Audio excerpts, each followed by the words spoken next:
Have you ever thought about having your own pond? Imagine stepping outside into your backyard, the morning sun casting a golden glow, and there, nestled amidst the greenery, is your very own tranquil oasis. A pond brings a unique charm to any outdoor space.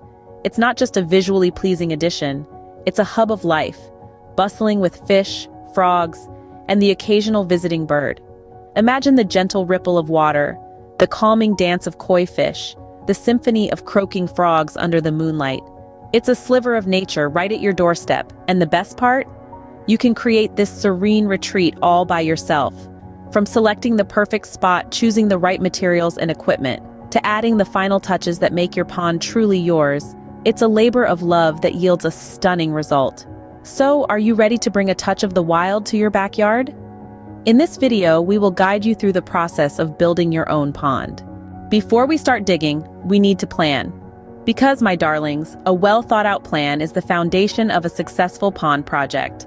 Let's not rush into this. Let's take our sweet time to do it right. First, choosing the right spot for your pond is crucial. You need to consider the amount of sunlight your pond will get. Too little, and your plants won't thrive. Too much, and you might end up with an algae problem. The Goldilocks zone, you might ask? Well, that would be a spot with both shade and sunlight throughout the day. Next, let's talk about your soil. Not all soils are created equal, you know. Sandy soil might drain too quickly while clay soil might not drain enough. You want something in the middle, a well-draining soil that can hold moisture but won't turn your pond into a swamp. And don't forget about trees. They're beautiful, yes, but their roots can puncture your pond liner and their leaves can clog your pump. So pick a spot a safe distance away from any large trees. Deciding on the size and depth of your pond is another important step. Think about how you want to use your pond. For fish? For plants? Or just for the aesthetics? These factors will help you determine the right size and depth for your pond. Once you've decided on a location and size, it's time to gather your materials. And just like that, you're one step closer to having your very own pond. Building a pond requires some specific materials. First and foremost, you'll need a pond liner. This is the barrier that keeps the water in your pond. You can find these at any garden supply store or online. Next, you'll need a filter and a pump. These are crucial for keeping your pond water clean and circulating. Now let's talk about the fun stuff, rocks and plants. Rocks add a natural aesthetic to your pond and can also provide a habitat for pond life. You can source rocks locally or from a landscaping supply store. Plants, on the other hand, not only add beauty, but also contribute to the pond's ecosystem. Visit your local nursery for a wide selection. In terms of cost, it varies. However, for a small to medium-sized pond, expect to spend a few $100s. Remember, this is an investment in your home's aesthetic appeal and overall value. With all your materials ready, it's time to start building. Now, we're ready to get our hands dirty. The first step in building your pond is to dig. You'll want to dig a hole that is slightly larger than your desired pond size. Allow for some room around the edges for rocks and plants. Keep the soil you've dug up close by, as it'll come in handy later when you're landscaping. Once you're satisfied with the size and shape of your hole, it's time to lay down the pond liner. This will keep the water in your pond from seeping into the ground.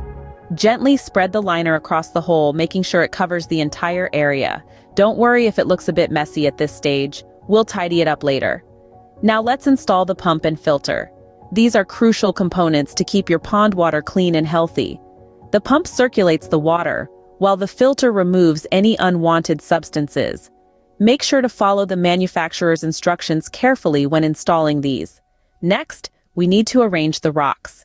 These serve a dual purpose. They help secure the liner and provide a natural-looking edge to your pond. Start by placing larger rocks around the edge of the pond, then fill in with smaller ones. This is also a chance to get creative. Feel free to arrange the rocks in a way that suits your personal style. With the rocks in place, it's time to add water. Fill the pond slowly, adjusting the liner as needed to ensure it sits snugly against the sides of the hole. You might need to add or remove some rocks during this process, but that's okay. The goal is to create a stable structure that can hold the water securely. Make sure to adjust the water level until it's just right.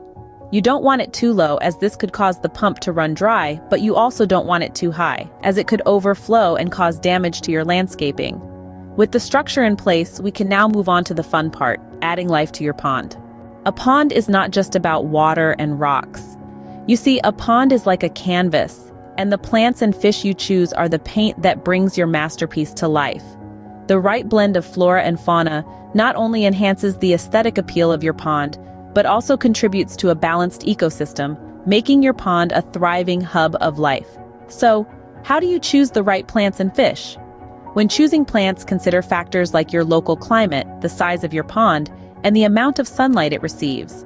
You'll want a mix of submerged plants, floating plants, and marginal plants.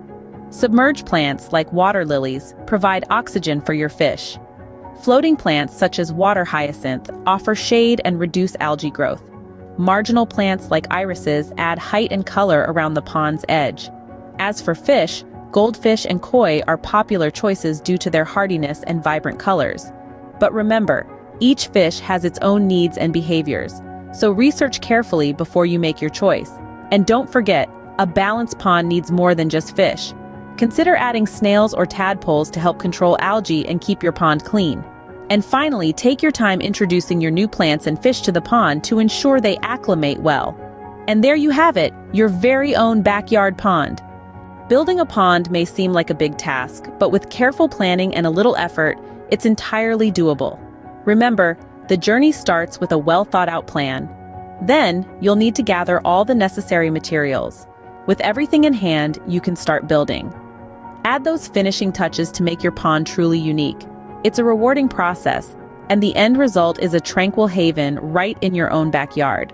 So, are you ready to transform your backyard into a peaceful oasis?